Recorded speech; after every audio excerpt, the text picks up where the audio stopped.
Selasa lepas, Klinik Izna adakan majlis berbuka puasa dekat Arisha Glass House. Sekali masuk je, terus rasa macam datang majlis kahwin. Semua staf auto senyum dari pintu masuk. Masuk-masuk je, semua muka staf nampak happy. Tapi dalam hati masing-masing, tahun ni dapat tak duit raya?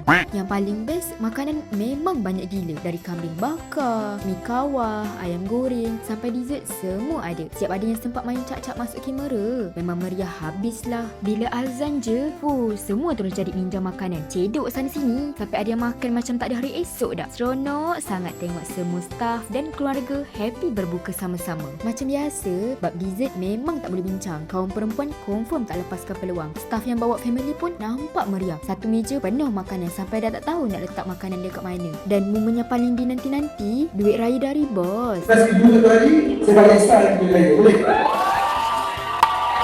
Terima kasih sebab bagi ruang pada semua tim Izna merayai majlis iftar dekat Arisha Glass House. Nampak je sampul tu, terus semua jadi paling sopan sedunia. Senyum manis, jalan pun sopan tiba-tiba. Sambil-sambil ambil duit raya, dapat sekali kata-kata semangat dari bos. Bukan setakat kenyang perut, hati pun rasa lagi semangat nak bekerja lepas ni. Tiba-tiba bertukar jadi dance floor pula.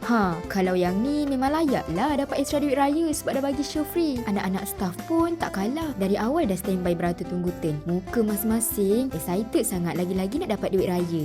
Saya nak ucapkan terima kasih kepada especially kepada Guna dan Ikan lah. Sebab dia banyak macam-macam dekat saya dari sebelum.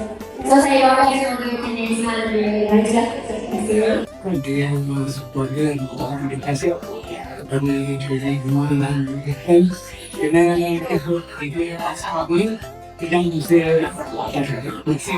Kami dari Klinik Izna mengucapkan Selamat Hari Raya Aidilfitri. Maaf zahir dan batin. Terima kasih kepada semua staf Klinik Izna yang hadir. Semoga kita semua dapat berkumpul lagi dan raikan puasa tahun hadapan dengan lebih meriah.